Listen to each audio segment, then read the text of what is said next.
இப்ப கனவுல தெரிகிறது எல்லாம் மைக்குகளை கட் பண்ணுவீங்க. கனவுல தெரிகிறதெல்லாம் இப்ப இருக்கக்குள்ள நினைவுல பதிகிற பதிவு. நான் வளமையா காண்ற கனவுல நமக்கு தெரிகிறதெல்லாம் எப்படி தெரியுதுண்டா, ஏற்கனவே இப்படி நினைவுல இருக்கக்குள்ள நம்மளோட கட்டுண்ட புலனை கொண்டு நாம பதிகிறோம். இந்த பதிவு தான் உறக்கத்தில உறங்கினதுக்கு பிறகு நினைவு வெளிப்படுத்தி அதை கனவா காணுது. அதுதான் கனவுல தெரியுது. அது சரி, அதை கேட்கல அவர். கேள்வி என்ன? நல்ல கேள்வி. இன்னும் தெரிகிறதே இப்படி வந்துச்சு. இது என்ன தெரியுது? இதுவும் கனவு தானே. இதுவும் கனவு. உலகம் நீண்டதோர் கனவு, அதன் இருப்பிடம் இருதே நினைவு. அப்ப ஒஸ்தாது இதையும் நினைவில் இருக்கின்றுதான் சொல்றாங்க. இந்த என்ன காண்ற இந்த கனவும் இருதே நினைவுல இருக்கின்றதான பாட்டுல சொல்றாங்க. அப்ப இது எப்படி தெரிய வேண்டி வந்துச்சு? இந்த நினைவுக்கு எப்படி வந்துச்சு இந்த பதிவெல்லாம்? ரெண்டும் நல்ல கேள்வி அவர் கேட்டது. அதுல இப்ப உலகம் ஒரு நீண்டதோர் கனவு, அந்த கனவை எப்படி விளங்கி கொள்ற, அந்த கனவுக்குள்ள நாம எப்படி இருக்கோம், அந்த கனவுக்குள்ள எப்படி வாழ்றோம், அந்த கனவுக்குள்ள எப்படி நாம உள்வாங்கப்பட்டோம், அது என்ன, அந்த கனவு என்ன என்கிற விஷயம் இப்ப பூரணமா தெளிவுபடுத்திருக்கு இப்ப பேசின பேச்சில. இப்ப நாளைக்குத்தான் நினைவுல எப்படி வார, நினைவுல அது எப்படி வந்துச்சு, எப்படி அந்த பதிவு நினைவுக்குள்ள இருக்கி, எல்லா விஷயம் இப்ப நாளைக்கு தான் விஷயம் எடுப்ப மட்டும் சொல்லிருக்கு. என்னடா டைம் சரி. அப்ப நாளைக்கு அதை அவர் தொடருவாரு. அந்த அப்படியே தொடரா கொண்டு போவோம். ஏண்டா இப்ப இந்திய குடும்பத்திலையும் தொடரா கேள்விகள் இருந்துச்சுன்னா அந்த கேள்விகளுக்குரிய விஷயங்களை விளங்கப்படுத்தக்குள்ள அங்க இருக்கிறவங்க எல்லாருக்குமே புரிதலுக்கு வரும். நிறைய பேர் ரெக்கார்டிங் எதிர்பார்த்துட்டு இருக்கா. அதுலயும் அப்ப அவளும் புரிதலுக்கு வருவா. விளங்கிச்சான உங்களுக்கு?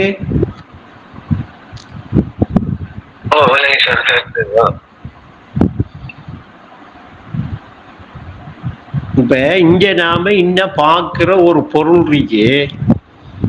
உண்மையிலே இன்ன பாக்குற இந்த பொருள் நம்முட நினைவுல தான் நாம பார்க்கோம். நம்முட நினைவுல இருக்கிறத தான் நாம பார்க்க வந்திருக்கோம். எப்படி நினைவுல இடிக்குங்கிறத பார்க்கிறது தான் நினைவோட சிந்திக்கிறது, நினைவுல இடிப்படுக்கிறது, நினைவாக இருக்கிறது. இந்த நிலைய இத சிந்தனைக்கு எடுத்தா தான் என்ன செய்யும், அந்த நிலையில நிலை பெறும். உறுதி பெற்ற உள்ளத்துக்கு உலகமே அதன் வெளிப்படையுங்க அவஸ்தாது. உறுதி பெற்ற உள்ளத்துக்கு உலகமே அதன் வெளிப்படை என்றா, உறுதி பெற்ற உள்ளம் உடலுக்குள்ள இருக்கி, அந்த உடலுக்குள்ள இருக்கிற அந்த உள்ளம் உறுதி அடைஞ்சிருக்கி, அப்படி உறுதி அடைஞ்சத்தால அதன் வெளிப்படையாக இந்த உலகம் தெரியுது என்று அர்த்தம் எடுத்தா, இப்படி அர்த்தம் எடுக்கிறது சரியா? கேட்கிறகள் விளங்குதா? இப்ப உங்களுக்கு இப்ப அந்த விஷயத்தை விளங்கப்படுத்தணும் தான் இந்த விஷயத்தை எடுக்கணும். இப்ப உறுதி பெற்ற உள்ளத்துக்கு உலகமே அதன் வெளிப்படையுங்க அவசரம். உறுதி பெற்ற உள்ளத்துக்கு உலகமே அதன் வெளிப்படை. அப்ப உறுதி பெற்ற உள்ளத்தின் வெளிப்படையுங்க, அதன் வெளிப்படை என்றா அந்த உள்ளத்தில வெளிப்படைதான் இந்த உலகமுங்காக. இப்ப அதை அப்படி அந்த சொன்ன அந்த பாட்டுக்கு நான் இப்படி அர்த்தம் எடுத்தா சரியா? அதாவது உள்ளம்ங்கிற ஒன்று நம்ம கிட்ட இருக்கி, நமக்குள்ள இருக்கி, நம்மளோட உடம்புல இருக்கி, இல்லாட்டி உடம்புக்குள்ள இருக்கி, அந்த உள்ளம் என்ன செய்யுது? உறுதி அடையுது, நினைவுல உறுதி அடையுது. இல்லாட்டி உள்ளம் என்பது ஒளியாகும், அதை உணர்ந்து கொள்வதே வாழ்வாகும். இதுக்கும் அதே விஷயம்தான். அந்த உணர்ந்து கொள்ற வாழ்வு இந்த உலகமாகத்தான் இருக்கும். உலகத்தில ஒரு வாழ்க்கை இருக்காது. உலகமாக வாழ்றதே அவர வாழ்க்கை தான், அவர் தான் வாழ்ற என்கிற அந்த நிலை வரும்.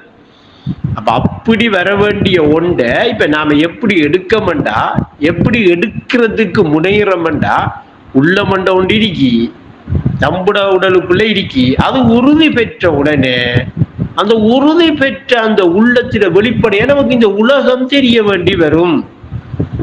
இந்த உலகம் தெரியும் என்று நாம நினைக்கமா இல்லையா?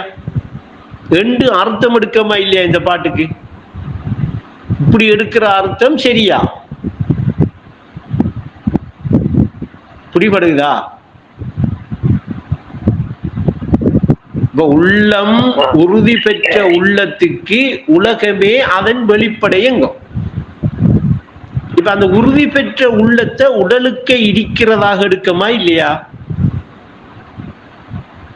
உடலுக்கு அப்படி உறுதி பெறுற அளவுக்கு ஒரு உள்ளம் இருக்கா? தேடி கண்டுபிடிச்சா அம்பிடுமா? உள்ளம் ஒன்று இருக்கிறதாக கண்டுபிடிக்கலாமா? கண்டுபிடிச்சவங்க யாரும் இருக்காளா? உடலுக்குள்ள நான் இப்படி உள்ளம் ஒன்று கண்டுபிடிச்சிருக்கேன். ஆனா ஒரு சில வேஷதாரிகள், வேஷம் கொண்டவர்கள் வளர்க்கிறாங்க, விஷயம் தெரியாம. அவளுக்கு விஷயம் தெரியா, படிச்சிருக்காங்க, வேஷம் போடணும், உலகத்தை தேடணும், உலகத்தில பெரிய வசதியா வாழணும், உள்நோக்கம் அது. உள்ள எங்க இருக்கென்று தெரியா, நினைவு எங்க இருக்கென்று தெரியா, ஞாபகம் எங்க இருக்கென்று தெரியா, அறிவு எங்க இருக்கென்று தெரியா, எண்ணம் எங்க இருக்கென்று தெரியா, உணர்வு எங்க இருக்கென்று தெரியா. ஆனா படிச்சத்தை வச்சு தெரிஞ்சவன் மாதிரி நடிக்கார். தன்னலம் பேணிட தவறாக நடிக்கும். பவர் பேங்க கொஞ்சம் எடுத்தாங்களே, அப்படி ஏறிங்க என்னவா?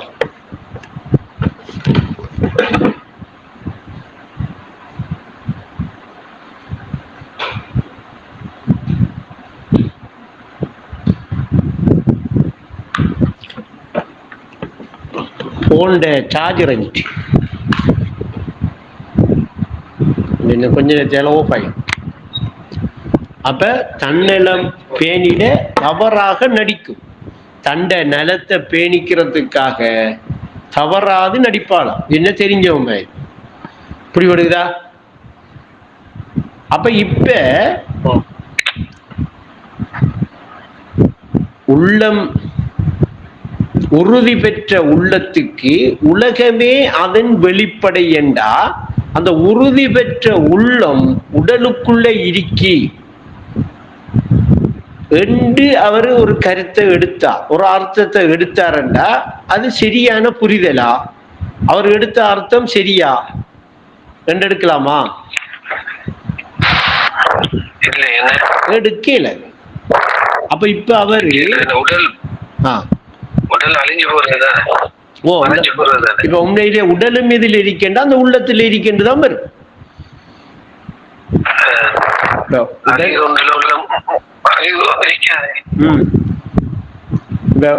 உடலுக்குள்ள உள்ளம் இல்லைண்டா அடுத்த கட்டம் ஒரு முடிவுக்கு வரணும். என்னண்டு உள்ளத்துல உடல் இருக்கிறதாக, உடல் தான் அந்த உள்ளத்தை எடுத்திருக்கிறதாக வரும். அப்ப பார்த்தா உறுதி பெற்ற உள்ளத்துக்கு உலகமே அதன் வெளிப்படை என்று செல்றத பார்க்கக்குள்ள அவரு உட்பட, இப்ப ஏற்கனவே உடலுக்குள்ள அந்த உள்ளம் இருக்கேன்னு நினைச்சுக்கிட்டு இருந்தாரே, அப்படி நினைச்சிட்டு இருக்கிற அவர் உட்பட தெரிகிற எல்லாமே அந்த உள்ளத்தில இருக்கிறதாக தெரிய வேண்டி வருமா இல்லையா? அப்ப இப்ப உள்ளம் எப்படி இருக்க, வர்ற உள்ளம் உடலுக்குள்ள இருக்கா ஏகமாயிருக்கா? அப்ப வர்ற உடலுக்குள்ள அந்த உள்ளம் இருக்கி என்கிற அந்த எண்ணம் இருக்கே, உறுதி பெற்றிருக்க அந்த எண்ணம் உடலுக்குள்ளதான் அந்த உள்ளம் இருக்கின்ற ஒரு உறுதியா இருக்கி. அப்படி உறுதியா இருக்கிற அந்த எண்ணம் என்ன செய்யுது? இல்லாம ஆகுது. இப்படி அந்த எண்ணம் இல்லாம ஆகிறது தான் கட்டு அவுள்ற. இந்த கட்டு யாரு போட்ட? இந்த கட்டை உருவாக்கினையா அவரு தான். அவர் தான் அப்படி ஒரு கட்டை அவர் போட்டு வச்சுட்டு இருக்காரு, உள்ளத்தை கட்டுப்படுத்தி வச்சுட்டு இருக்காரு. எந்த உள்ளம் எனக்குள்ள இருக்கி, எந்த உடலுக்கு இருக்கி, அந்த உள்ளம் தான் எந்த உள்ளம் வந்து அவர் என்ன செய்யறாரு? அவர் ஒரு கட்டு போட்டு ஒரு கட்டை போட்டிருக்காரா இல்லையா? அப்படி ஒரு போட்ட கட்டு என்னது? அந்த எண்ணம். அப்படி ஒரு எண்ணத்தை அவர் வச்சிருக்காரு. இப்ப அவர் அந்த எண்ணத்தை நீக்கணும்டா அந்த கட்டு நீங்கப்படும். அப்ப இந்த ஒஸ்தாது கட்டுண்ட கட்டெல்லாம் விட்டு பிரிந்திட ஹக்கனே கரம் நீட்டினேன் என்று படிக்காக. மறுகா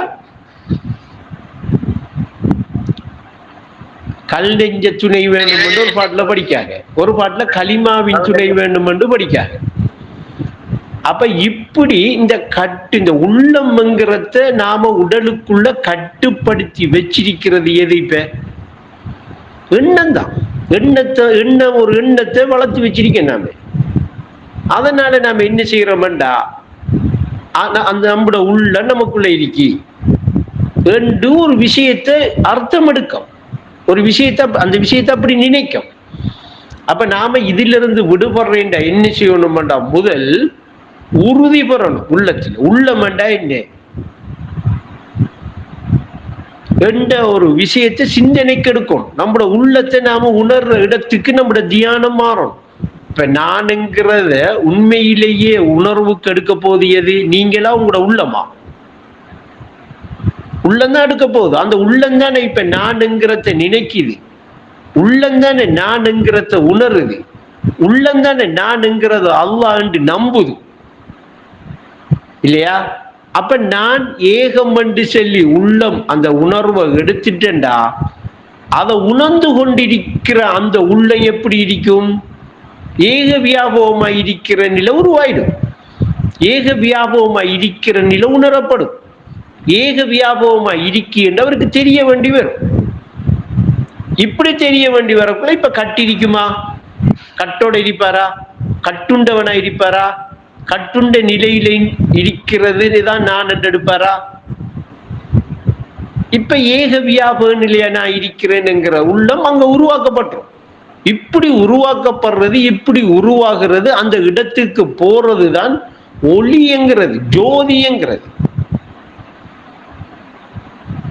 இப்ப உறுதி பெற்ற உள்ளத்துக்கு உலகமே அதன் வெளிப்படை என்றா, இந்த உலகம் அவருக்கு ஜோதிமயமா தெரியும், வேண்டாம் அறிவுமயமா தெரியும். ஒஸ்தாது அதை எப்படி சொல்றாங்க? அகிலமே 100ஆக மாறிவிடும் அவர் பாட்டுல இல்ல, உலகமே 100ஆக மாறிவிடும் சொல்றாங்க. இன்னொரு பாட்டுல அகிலமே மதுகராக அமைந்து விடும் என்று சொல்றாங்க. அப்ப இப்படி ஒவ்வொரு தகமைக்கு ஏற்ப அந்த உள்ளத்தை விளங்கப்படுத்தி தராங்க. அப்ப உண்மையிலேயே இந்த உள்ளத்தை உணர வேண்டியிருக்கா இல்லையா? இந்த உள்ளத்தை நாம உறுதியா ஒருநிலைப்படுத்த வேண்டியிருக்கா இல்லையா? இப்ப எப்ப அந்த உள்ளம் ஒருநிலைப்படுத்தப்படுகிறதோ அப்ப என்ன செய்ய போகுதுன்னா, அந்த உள்ளத்துல இருக்கிறது என்னங்கிறத நமக்கு காட்டித்தர போகுது. இப்ப நமக்கிட்ட இருக்க பதவியாவது காட்டித்தர போகுதோ? நாம பதிஞ்சு வச்ச விஷயங்களை நமக்கு காட்டித்தர போகுதோ? நம்மட கட்டுண்ட புலனை கொண்டு உள்வாங்கி வச்சிருக்கிறத என்னன்னு காட்டித்தர போகுதோ? ஐநக்கு இதெல்லாம் கிடையாது. அது மடையர் வாழ்வு கொப்பி பண்ண குப்பையா தெரியும். அது குப்பமாடு. அதை கண்டுவோமா? அதை என்னன்னு பார்க்க முயற்சி எடுப்போமா? அதோட சம்பந்தப்படுவோமா? இப்போ மழலை பருவ உள்ளம் வந்துடும். இப்போ மலக்குகள் தான் இதையெல்லாம் காட்டித்தர போறா. நம்மட ஏன் மலக்குகள் எப்படி காட்டித்தர போறாங்க? மலக்கூத்துடைய ஆழம் தன்னில் மறைந்த செய்தி அறிகுவாய் என்றால், மலக்கூத்துடைய ஆழம் தன்னில மறைஞ்சி இருக்கிற நிலை வெளிப்படும். அப்படி தன்னில மறைஞ்சிருக்கிற நிலை வெளிப்படக்குள்ள அது கட்டுண்ட நிலையா? கட்டுண்ட நிலையா இருக்குமா? கட்டுண்ட நிலையில அந்த ஆழம் வெளிப்படுமா? அப்ப இந்த உள்ளம் என்ன செய்யுது? அந்த உள்ளத்தில இருக்கிற நிலைகளை ஒவ்வொன்றா நமக்கு வெளிப்படுத்தி காட்ட போகுது, வெளிப்படுத்தி காட்டுது. இப்படி வெளிப்படுத்தி காட்டுறத உணர்ந்து கொள்றதுதான் வாழ்க்கை. உள்ளம் என்பது ஒளியாகும், அதை உணர்ந்து கொள்வதே வாழ்வு. உணர்ந்து கொள்வதுதான் வாழ்வாகும். இப்ப அவர் வாழ்ற வாழ்க்கை வேற. அவரு என்ன செய்யற? ஒளி என்கிற அந்த உள்ளத்திலே அதை உணர்ந்து கொள்ற வாழ்க்கை என்று வாழ்ற. அவர உலகம் வேற. இப்ப அது நிலையான உலகம், நிலைச்சிருக்கிற உலகம், அது கனவில்லை. இப்ப நினைவுக்கு வந்தவர் காண போற உலகம் அதான். அந்த உலகத்தில் அவர் என்ன செய்வாரு? நிலைச்சு இருக்கிற அந்த நிலை பெற்ற நிலையில உறுதிப்படுவார். இதை கற்பனைக்கு போயிட வேணாம். இதை நீங்க உள்ளத்தை முதல் என்ன செய்ய, ஒரு நிலைப்படுத்துங்க. அது ஏக வியாபகமாக நான் இருக்கிறேன்ங்கிற உணர்வு உங்களுக்கு தெரியும். ஏக வியாபகமாக நான் இருக்கிறேன்ங்கிற உணர்வு உங்களுக்கு அது தருமண்டா எங்கே உள்ளம் இருக்க உங்கள்கிட்ட வந்து சார் நீங்க உள்ளத்தை தான் ஒரு நிலைப்படுத்துறீங்க. அந்த ஒரு நிலைப்படுத்தின உடனே அந்த உள்ளத்துக்கு ஒரு சக்தி ஒன்று வேலை செய்யுது, ஒரு சக்தி வெளியாகுது. இன்னைக்கு நீங்க அந்த ஒரு நிலைப்படுத்தக்குள்ள உங்களோட உணர்வு எய்னைக்கு போகுது, எய்னைக்கு போகணும், எந்த இடத்தை பிடிக்கணும். சும்மா விளங்கினவங்க செல்லுங்களேன், இல்ல நான் விளக்கி தரையா? ஏகத்தை பிடிக்கணும். அந்த ஏகம் என்று சொல்ற அளவு எவ்வளவு தெரியுமா? கொஞ்சம் தண்ணி நாங்க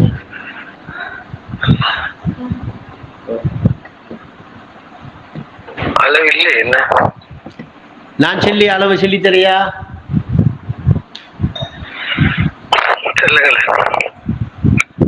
ஒரு அணுவை எடுத்துக்கங்க, எடுத்து அறிவால எவ்வளவு உடைக்கலுமோ, உங்களோட அறிவால நீங்க 1000 உடைச்சாலும் பிரச்சனை இல்லை. இப்படித்தான் அளவை சொல்லி தரலாம். அங்கால நீளாகலும் சொல்லுங்க நில சொல்லலாம். சரியா?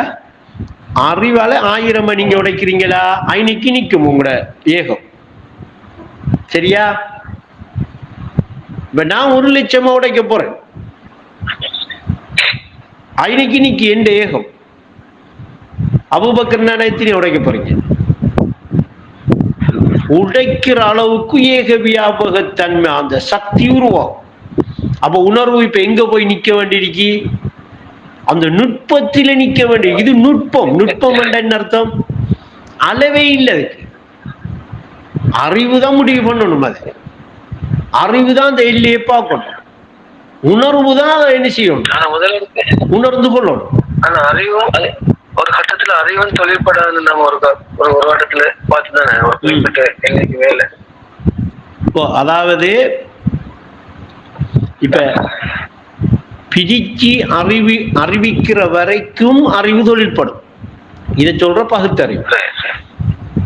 சரியா? இந்த பகுத்தறிவு 100ஆக மாற்றம் அடையக்குள்ள இப்ப பிரிச்சு அறிவிக்கிற நிலை இல்லை. இப்ப ஒரு நிலைப்படுத்திட்டு போற நிலை. இப்ப இனித்தான் அவர்கிட்ட இப்ப என்ன வேலை செய்யும்டா, அவரோட உணர்வு ஒரு நிலையிலேயே நிற்கும். இந்நேரம் அந்த ஒரு நிலையில அவர் நிக்க போறதும் இப்ப நான் உங்களுக்கு சொல்லித்தரதும் ஒரே விஷயம்தான். இப்ப நானுங்கிற உணர்வு அப்படிங்க சொல்றேன் தானே. இந்த நானுங்கிற உணர்வின் உண்மை பொருளை பிடிச்சிருப்பீங்க. அண்ணர் அந்த நிலையில என்ன செய்வீங்க, ஒரு நிலைப்பட்டு இருப்பீங்க. ஒரு நிலைப்படும் அந்த உணர்வு.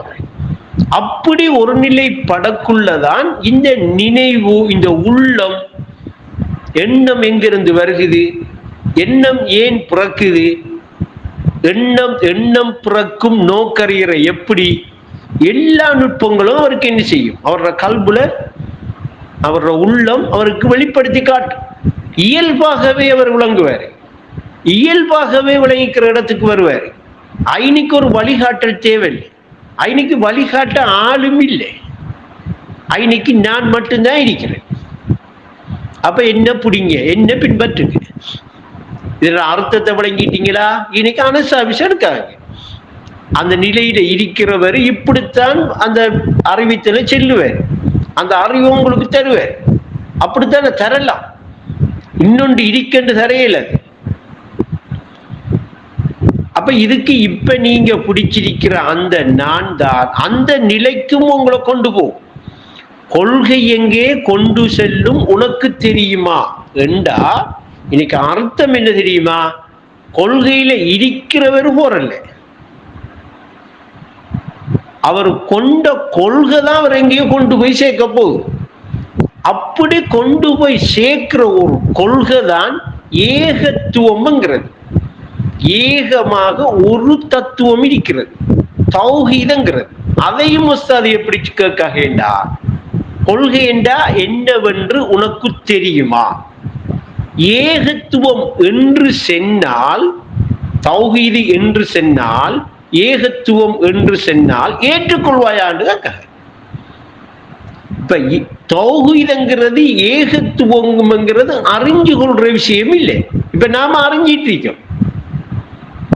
ஏற்றுக்கொள்ற விஷயம், ஏற்றுக்கொள்றேன் என்ன,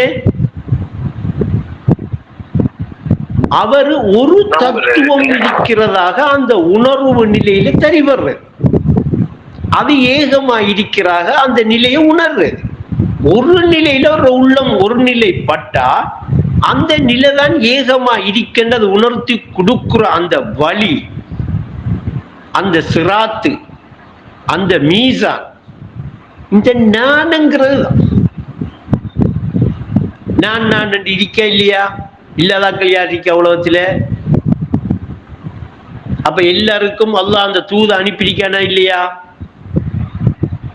எல்லாருக்கும் அந்த ரிசாலத் கிடைச்சிருக்கா இல்லையா? அப்ப அந்த உணர்வை ஒஸ்தாதண்டு காணுங்க. ரசூலுட தரிசனம் தோணும் என்று ஒரு ஷேகு, ஒரு குத்துபு ஜமான், இவரைத்தான் சொல்ற ஆரிஃபின் விளக்கி தந்திருக்காளா இல்லையா? விளக்குறாளா இல்லையா? அப்ப இப்ப இதுக்கெல்லாம் அடிப்படை என்னன்னா, முதல் நாம ஒரு கட்டுண்ட பொருள் இல்லை, ஒரு கட்டுண்ட நிலையில உள்ள ஒரு கட்டுண்ட பொருள் இல்லை நான். அப்ப நான் ஏகம்ங்கிற விஷயம் உள்ளத்தை கொண்டு உறுதிப்படுத்த வேண்டியிருக்கு. உள்ளம் உறுதிப்பட வேண்டியிருக்கு. உள்ளம் உறுதிப்படுறேன்டா என்ன செய்யணும்? இப்ப நான் கட்டுண்ட பொருள் என்று உள்ளத்தில பயிற்சி கொடுத்து பழக்கி வழக்கமாக்கிட்டோமா இல்லையா? உள்ள இப்ப அதுல உறுதியா இருக்க இல்லையா? இந்த கட்டை போட்ட யாரு? இந்த கட்டுக்குள்ள வந்தது யாரு? இந்த கட்டில இருக்கிற யாரு? இதை அனசாபிச்சு அவுட்டு தரலாமா? அவரால் முடியுமா இப்ப அவுட்டு தர? சொல்லி கொடுக்கலாம். இப்படித்தான் அவளுங்க சொல்லலாம். கட்டு போட்டவர் தான் கட்டு அவுக்கணும். அந்த கட்டு அவர் அவுக்குறேன் என்ன செய்யணும்? உறுதி வரும். அந்த உறுதி பெற்ற உள்ளம் வரும்.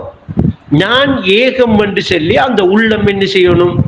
உறுதி பெறுற நிலையில தரிபடும். ஏகத்தில தரிச்சு இயன்ற வரைக்காவது செய்யும், திக்ரு செய்யும், ஞாபகப்படுத்தணும். அப்ப இந்த செயற்பாடுகளை செய்யக்குள்ள அந்த உள்ளம் என்ன செய்யும்? உடலுக்குள்ள இல்ல, இவ்வளவு நாள் நான் என்ன செஞ்சிட்டேன்? உடலுக்குள்ள அந்த உள்ளம் இருக்கிறதாக ஒரு கட்டை போட்டுக்கிட்டேன், தவறா எண்ணிக்கிட்டேன், தவறான அறிவு. இந்த அறிவு எனக்குரிய அறிவு இல்லை, இது மறதி, இது மடத்தனம், மடையற வாழ்வை கொப்பி பண்ணி குப்பையாக்கிட்டேன். இவ்வளவு காலமே இந்த உள்ளம் குப்பையா இருந்துச்சு என்கிறதெல்லாம் அவருக்கு உணர்வு வர இல்லையா? எல்லாம் அவருக்கு தெளிவு காண இல்லையா? எல்லா தெளிவும் அவருக்கு இயல்பா ஏற்படும். இப்ப எல்லாருக்கும் அவசியம் இதுதானே. இப்ப அதுக்கு அங்கால ஏற்படுற அந்த நிகழ்வுகளை எல்லாம் இப்ப நான் விளங்கப்படுத்துறேன், விளக்கிட்டே போறேன். என்ன பலன் உங்களுக்கு? இப்ப என்ன? முதல் அந்த நிகழ்வுகளை காண்ற நிலைக்கு உள்ளம் வரணுமா இல்லையா? அந்த நிகழ்வை காண்ற இடத்துக்கு அந்த உள்ளம் நிலை பெறணுமா இல்லையா? அப்ப நீங்க என்ன செய்வீங்க? உங்களோட உள்ளத்தை நிலை பெற வச்சிங்களா, அதை ஏகம் என்று கண்டீங்களா, அந்த அனுபவத்தை இயல்பா பெற்றுக்கொள்ளலாம். ஏன்? அந்த அனுபவத்துல நீங்க இருக்கிறீங்க, உணராம இருக்கிறீங்க. இப்ப புதுசா ஒரு அனுபவம் வர்றதாக எங்கேயாவது நான் பேசியிருக்கேனா? புதுசா உங்களுக்கு ஒரு அனுபவம் வரும் என்று சொல்லியிருக்கேனா? அப்படி ஒஸ்தாது சரி காட்டியிருக்காளா? அது கற்பனை, அது கடைசி வரைக்கும் கரை சேர்க்காது. அப்படி இல்லை உண்மையிலே. அப்ப நீங்க இருக்கிற அனுபவம் தான் உங்களோட சொந்த அனுபவம். அப்படி இருக்கிற அந்த சொந்த அனுபவத்தை உணர்ந்தீங்களா, உணர்ற நிலை வந்துட்டா, ஏக வியாபகமா இந்த உள்ளம் இருக்கி, அந்த உள்ளத்துல நான் காண்றது என்னைத்தான், நான் தான், என்னை தவிர பிரிதொன்று இல்லைங்கிறத அனுபவத்தில உணர்ந்து நிகழ்காலத்தில் நீங்க இருக்கிற இந்த நிலை இருக்கே, இது கட்டுண்ட நிலை என்ன நினைக்கிறீங்க? ஒரு கட்டுப்பாட்டில் இருக்கிற நிலையா இது? இது ஏகமா இருக்கிற நிலை. இதை ஒரு சாதாரணமாவா நினைக்கிறீங்க? இது சாதாரணமா கிடைக்குமெண்டா நினைக்கிறீங்க? சாதாரணமா நினைச்சோன்னா வந்துருமெண்டா கற்பனை பண்றீங்க? திக்ர் செய்யணும், தியானம் செய்யணும், வேற எந்த வழியுமே இல்லை. நமக்கு திக்ர் ஞாபகம்ங்கிற ஒன்றை தந்திரிக்க அதுக்குத்தான். நமக்கு ஞாபகம் ஒன்றொண்ட தந்திரிக்கு. நாம அந்த ஞாபகத்தை எதுக்கு பயன்படுத்துறோம்? இப்ப உலகத்தில் உள்ள விஷயங்களையும் நமக்கு தேவைப்பட்ட கட்டுண்ட நிலைக்குரிய விஷயங்களையும் அதுல கொண்டு போய் பதிய வச்சு, அந்த விஷயங்களை அதுல நிலைக்க வச்சு, அதுக்கு அந்த ஞாபகத்தை பயன்படுத்திட்டு இருக்கோம். இப்படி நாம இந்த ஞாபகத்துல இத பதிவையெல்லாம் உள்வாங்கி இந்த பதிவை பயன்படுத்திட்டு இருக்கிறத மடையற வாழ்வுங்காக. இப்ப இது என்ன மடையற வாழ்வுண்டா? மறந்த வாழ்வு. கொப்பி பண்ணி குப்பியாக்கி வச்சிருக்கா. அப்ப அதை கிளியர் பண்ணு, அதை சுத்தமாக்கு, அந்த ஞாபகத்தை பரிசுத்தமாகடு, அந்த ஞாபகத்துல பரிசுத்த நிலையை என்ன செய், உருவாக்கு. அப்ப அல்லாவின் அருளின்றி அகப்பரிசுத்தம் யாருக்கும் கிடையாதுன்னா இந்த பாடலுக்கு என்ன அர்த்தம்? அல்லாண்டா என்ன? உங்களுக்கு உறவாட்டம் மூலமாக ஒரு தெளிவை தந்துட்டு இருக்கோம். நீங்க அந்த தெளிவுக்குள்ள வரணும். உள்வாங்கி தெளிவுக்குள்ள வராம உங்களோட நேரத்தை மினக்கெடுத்த வேணாம். உங்களோட பொண்ணான நேரத்தை என்ன செய்ய அநியாயமாக்க வேணாம். இல்லாட்டி உள்வாங்குங்க ஃபுல்லா. இப்ப அல்லாண்டா என்ன? இன்னைக்கு அல்லாவின் அருளின்றி அகப்பரிசுத்தம் யாருக்கும் கிடையாது. அல்லாவுடைய அருள் அது என்னது? நான். அப்ப இப்ப நீங்க அல்லாவின் அருளின்றி அகப்பரிசுத்தம் இல்லையா? அப்ப அகப்பரிசுத்தம் உள்ள பரிசுத்தம், உள்ளத்துல பரிசுத்தம்.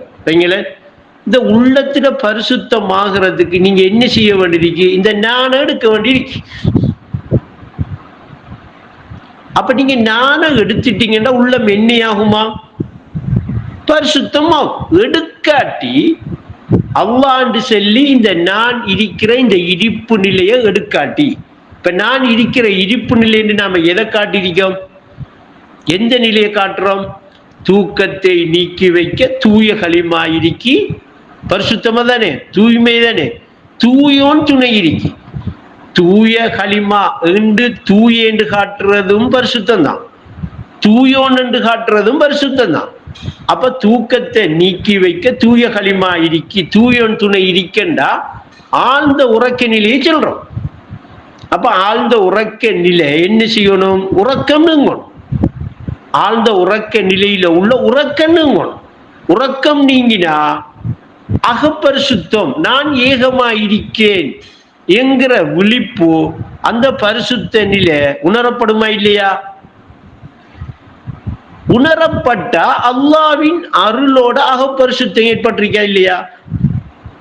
இது அருள இல்லையா? என்ன நான் உணர்றதை விட என்ன அருள் இருக்கு? என்ன நான் உணர்ற நிலைக்கு வாரது? என்ன நான் உணர்றது? நான் யார் என்று நான் கண்டுகொள்றதை தவிர வேற ஏதாவது ஒரு அருளை காட்டுங்க. அருள் என்று வேற என்னையாவது ஒன்றை காட்டுங்க நீங்க. அது சாதாரண மனுஷனா இருந்தாலும் பரவாயில்ல, பெரிய வசதிக்காரனா இருந்தாலும் பரவாயில்ல, இதை தவிர அருள்ங்கிறது என்ன? உலகத்தை கொண்டு காட்டினாலும் ஈடாகதான். அல்லாவுடைய அருள் இல்லை அது. ஏனண்டா தன்னை உணர அது தடை பண்ணிட்டு இருந்திருக்கு, அது தடையா இருந்திருக்கு. அப்ப அது அருள் இல்லை. அப்ப அல்லாவின் அருளின்றி அகப்பரிசுத்தம் யாருக்கும் கிடையாது என்றே சொல்ற அவஸ்தை. அப்ப எப்ப உள்ளத்தை நான் ஏகம்ங்கிற உணர்வை கொண்டு நிலைப்படுத்தி அந்த பரிசுத்த நிலை வராம, அந்த தூய களிமாவை எடுக்காம, அந்த தூயோன் துணை கிடைக்காம, அகப்பரிசுத்தம் யாருக்கும் கிடையாது. கிடையாதா இல்லையா? அப்ப ஒருநிலைப்படுத்துறதுக்கு லேசான வழி மார்க்கத்தை நாங்க அவர்களுக்கு, மார்க்கத்தை வழியை அவர்களுக்கு லேசாக்கி கொடுத்திருக்கோம்ங்கிறது நம்முடைய இந்த வேதத்துலதான் இன்னைக்கு தெளிவா. வேற எந்த இதுக்குள்ள போனாலும் சரி என்னையாவது ஒன்றை வருத்திக்க வேண்டியிருக்கு, என்னையாவது ஒன்றை செய்ய வேண்டியிருக்கு. அப்படி செயற்பாடுகள் அதிகமா நடக்கிறத இப்ராஹிம் இப்ப பார்த்துட்டு இருக்காரு நேர்ல. அந்த நிலையை பெற்றுக்கொள்றதுக்கு மொத்த நோக்கமும் தானே அல்லாஹ்வுடைய அருளை பெறணும், அல்லாஹ்வுடைய பார்வை விழணும், அல்லாஹ்வுடைய கோட்டைக்கே போகணும், அல்லாஹ்வுடைய அந்த இடிப்பு நிலை அமையணும். இதுக்கு உலக மக்கள் இன்றைக்கு படுற பாட்டை யோசிச்சிங்களா? எவ்வளவு விரதமும், எவ்வளவு ரிஸ்கும், எவ்வளவு வைராக்கியமும், எவ்வளவு தன்னை வருத்திக்கிறாங்க என்று. இந்த அளவுக்கு லேசா இந்த மார்க்கத்தை நமக்கு தந்திருக்காளா? யாரும் தந்தாளா? அப்ப இது என்ன லேசா? அப்ப நம்முடைய இயல்பா இருக்கிற செயற்பாடுகளோட இந்த இயல்பா இருக்கே, அந்த இயல்பா இருக்கிற அதே செயற்பாட்டை விட்டு மாற தேவையில்லை. நாம மாறணும், எது செயற்பாடு இல்லை. அந்த செயற்பாடை நாம உணர்ந்து வச்சிருக்கிறோம். முறை மாறும், உள்ளம் மாறும், மாற்றம் ஏற்படணும். உள்ளத்தின் ரீதியாக, உள ரீதியாக, அறிவு ரீதியாக தான் மாற்றம் ஏற்படணும். செயற்பாடு மாறாது. ஏனென்றா உண்டு உடுத்து உறங்கி விழிக்கிறவரு உண்மையை உணராமையும் வாழ்ற. அதே டைம்ல தண்ட ஊன் உறக்கம் மௌத்து ஹயாத்து ரப்புக்குரியதாக உணர்ந்தவரும் வாழ்றாரு. உணர்ந்தவரும் வெளியே பார்க்க அப்படித்தான் வாழ்றாரு, உணராதவரும் வெளியே பார்க்க அப்படித்தான் வாழ்றாரு. அப்ப செயலை மாறுபடணும், செயலைய மாறுபடுத்திக்கணும். அப்ப செயல் அவ்வளவுதான். இவர் உணர்ந்து வாழ்றாரு, இவர் உணராம வாழ்றாரு. இவர் உண்மையில உறுதி பெற மாட்டாரு, அவர் உண்மையில உறுதி பெறுவார். அவர் உள்ளத்தை ஏகம் என்று காணுவாரு, இவர் உள்ளத்தை உடலுக்குள்ள இருக்கென்று காணுவார். அப்ப உடலுக்குள் நான் என்னும் கூற்று உண்மையை உணராத உளுத்தரின் கூற்று. உண்மையை உணர்ந்த உத்தமரின் வாழ்வு உலகுக்கு வழி. ரெண்டுக்கும் உள்ள வித்தியாசம் விளங்குதா? மாறுபாடு விளங்குதா? இவ்வளவுதான் வித்தியாசம். இப்ப உண்மையை உணராதவங்க எத்தனை பேர் இருக்காங்க? கோடி பேர் இருக்காளா இல்லையா? அப்ப உண்மையிலேயே அல்லாஹ் கிட்ட நிரப்புவன் என்று சொன்னா இல்லையா? சைத்தான் நரகத்தில கொண்டு போய் போடுவன் என்று சொன்னானா நரகத்தை நிரப்புவன் என்றானா?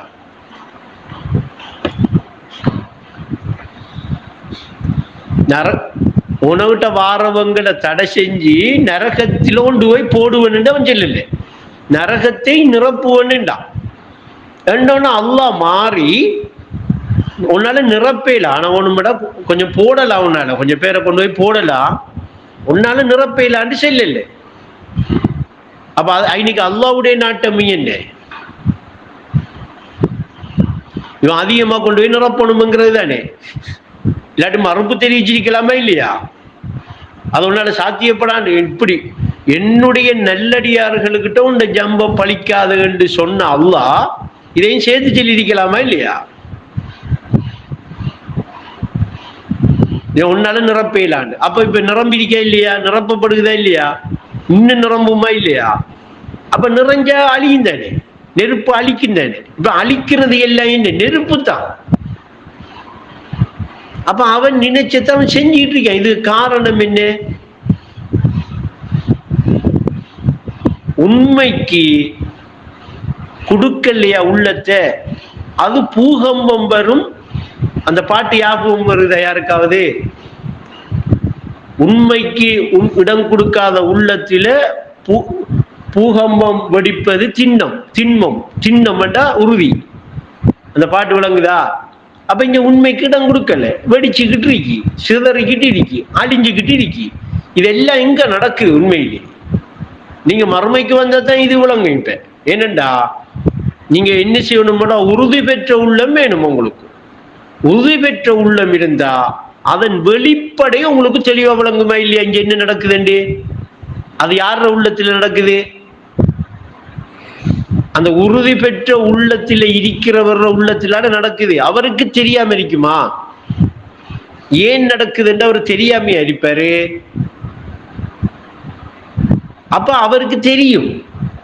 ஏன்னா உறுதி பெற்ற உள்ளத்துக்கு உலகமே அதன் வெளிப்படையா. அப்ப வெளிப்படையா இருக்கிற உள்ளத்தில இது எல்லாம் நடக்குது ஏன்னுங்கிறது அவருக்கு விளங்காம ஒரு உள்ளத்துல நடக்குமா? இல்ல அவர் உள்ளத்துல நடக்கிறதுக்கு அவர் தான் காரணமா? அவர் தான் அந்த உள்ளத்துல அதை நடத்துறாரா? அவர் தானே நடத்தணும். அவரோட நாட்டம் இல்லாம ஒரு உள்ளத்துல நீ அது ஒரு அணு அசையுமா? அப்ப இதெல்லாம் இன்னைக்கு இதுக்கு அங்கால நம்ம போக இல்லாது, போகக்கூடாது இல்ல. இதை விளங்கி கொள்ளுங்க. உங்களோட உள்ளத்துல பெருப்பத்தை காட்டித்தாரு. உங்களோட உள்ளத்துல வியாபகத்தன்மையே சொல்ற அவஸ்தை. அப்ப ஈனைக்கு எனக்குள்ள உள்ளம் இருக்கி, அந்த உள்ளம் என்ற உடலுக்குள்ள கட்டுண்டிருக்கி, அந்த உள்ளம் உறுதியாயின உடனே உறுதியாயினா அதன் வெளிப்படையா இந்த உலகம் தெரியுமெண்டா கடைசி வரைக்கும் நடக்க. அப்படி இல்லை உண்மையிலே. உள்ளது நானனும் ஏகமடா என்றா அந்த உள்ளமும் அந்த ஏகமாத்தான் இருக்கு. அந்த நான உணர்ற அந்த உள்ளமும் ஏகமா இருக்கு. அப்ப அந்த நான உணர்ற அந்த உள்ளம் ஏகமா இருந்தா அதுல உருப்பெற்று மறைகிறது உருவம். ஒரு உருவம் உருப்பெற்று மறைஞ்சா அது ஏன் உருப்பெற்று மறையுது, எப்படி உருப்பெற்று மறையுது, ஏன் உருப்பெற்று மறையணும், இதுக்குரிய காரணம் என்ன, எல்லாம் விளங்காம அந்த உள்ளம் தன்னை உணருமா? தன்னை உணர்ற நிலையில இருக்குமா? அப்ப அங்க என்ன மறைவு இருக்கு? என்ன எது மறைக்கும்? மறைக்கும் பொருள் எதுவும் இல்லையப்பா. உன் மறைச்சியை மறைக்கும் திரையாகும்ங்கிற அந்த திரை உள்ளத்தில முத்திர, உலகத்தில நித்திர, கனவுல வாழ்றதால ஒன்று முழங்குது இல்லை. அப்படி வாழ்றவர் தான் என்ன செய்யறாரு? தனக்குள்ள உள்ளம் இருக்கிறதாகவும் அந்த உள்ளம் உறுதி அடைகிறதாகவும், அந்த உள்ளம் உறுதி அடைஞ்சா அந்த உலகமாக எல்லாம் தெரிய வேண்டி வரும் என்று கனவு காண்ற, கற்பனை பண்ற, எதிர்பார்த்துக்கிட்டு இருக்க. இது நடக்குமா? இதுக்கு சாத்தியமா? அப்ப இப்ப முதலாவது என்ன செய்ய வேண்டியிருக்கா? நினைவு என்கிறது தான் அந்த உள்ளம். அதை நினைக்க வேண்டியிருக்கு. அந்த உள்ளத்தில பெருப்பத்தை அனுபவத்தில அறிவு ரீதியாக காண வேண்டியிருக்கு. அப்படி காண்ற நிலை, அனுபவத்தில பெற்றுக்கொள்ற நிலை சாத்தியமில்லாத ஒன்று மட்டும் நினைக்க வேணாம். நீங்க அதுக்கு சத்குருவின் மொழி இருக்கு, சாத்வீக நெறி இருக்கு. அதுக்கு உள்ள ஒரே ஒரு விஷயம் என்ன தெரியுமா? செல்லியவானதா? இப்ப புதுசா செல்ல போறேன். செல்லியா சாப்பினா மாபெரும் காரியமா மனதில் செய்யும். இப்பதான் சொல்லி தந்திருக்கேன். இவ்வளவு காலமும் உங்களுக்கு சொல்லி தரவே இல்லைன்னா.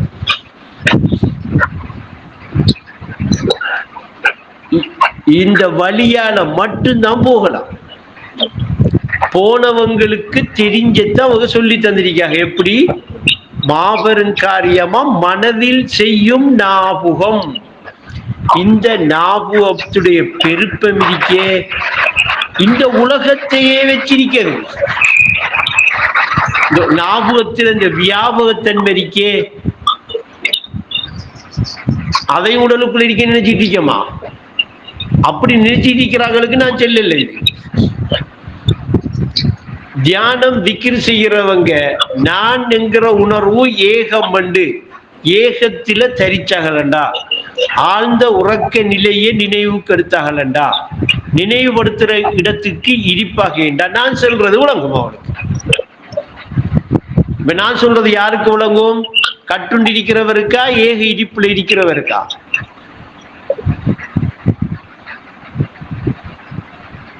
கட்டுண்டவருக்கு, அந்த இடிப்புல இருக்கிறவருக்கு எனக்கும் தான் பேச்சு. ஏன்னா நான் அது. அப்ப நான் பேசுறது எனக்கு தமிழம். அவன் பேசுகிறான், அவன் கேட்கிறான், அந்த இடிப்புல நான் இருக்கேன். அங்க இதைத்தான் பேசிட்டு இருக்கேன். இதுதான் உறவாட்டம். அதுக்குத்தான் உறவாட்டம் என்ற பேச்சு வச்சு இன்னைக்கு ஒரு உறவாட்டம் ஒன்று நடந்துகிட்டு இருக்கு. அதுக்கு பேர் என்ன தெரியுமா? இல்ஹாமத்து, வஹி, இல்முல்லதுன்னி, இப்படி அதுக்கு பேர் இருக்கு. அந்த உள்ளம் ஏகமா அந்த நிலையில இடிப்படுத்திட்டா, இருக்கிறதாக கண்டுட்டா, இருக்கிற நிலையை உணர்ந்துட்டா, அந்த உள்ளத்தில இல்ஹாமத்து அமையும் என்று உஸ்தாது சொல்றாளா இல்லையா? தெய்வீக நாதத்தின் வெளிப்பாடு இல்ஹாம். இதை உணர்ந்து வெற்றி பெற இறை தியானம் வேணுமுங்க. இன்னொரு பாட்டுல இல்ஹாமத்தை கொண்டு உள்ளத்தில் அமையுமங்க, கல்விலே அமையுமங்க. அப்ப உறங்காம அந்த உள்ளம் தூய களிமாவை எடுத்த உடனே அந்த தூய ஒன்றிருக்கானே அந்த பேச்சு விளங்கும். அவன் பேசிட்டு இருக்கிறதா அந்த களிமா, அந்த தூய களிமா. அவன் தண்ணில தான் பேசிட்டு இருக்கான். தண்ணில் தானே உணர்ந்து கொண்டிருக்கிற நிலையை நாம உங்களுக்கு பேசிட்டு இருக்கிறதாக சொல்றேன். எப்படி விளக்குறப்ப நான் தண்ணில் தானே தன்னை உணர்ந்து கொண்டிருக்கிற நிலை இருக்கே, அதுதான் இறைவன் பேச்சு.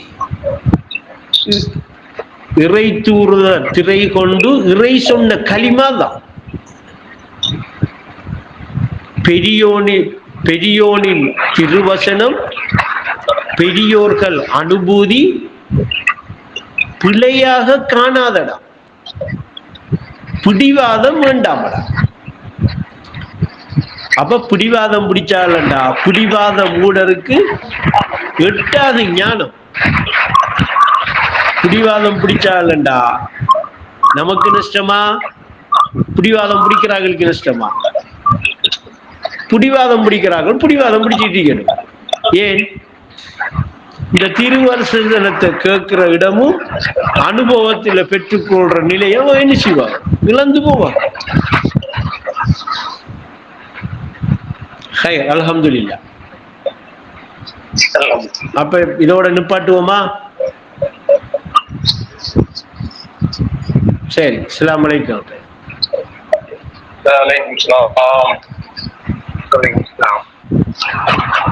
இந்த பேச்ச கொஞ்சம் பலமுறை கேளுங்க. இதுல உங்களுக்கு பிடிபடாத நுட்பமான சில புரிதல் இருக்கு. நுட்பமாக புரிய வேண்டிய, உணர்வுக்கு உணர வேண்டிய விஷயம் இந்த பேச்சில் இருக்கு. இது ஒரு தடவை கேட்டு உங்களுக்கு பிடிபடாது. கேட்டு பாருங்க, ஒரு நிலைப்படுத்தி கேட்டு பாருங்க. வேலை செஞ்சுக்கிட்டு வேலையோடைய அதையும் ஒரு பேச்சா கேட்டீங்களா, ஒரு சாதாரண ஒரு மனுஷன் பேச்சா தெரியும். அல்ஹம்துலில்லாஹ்.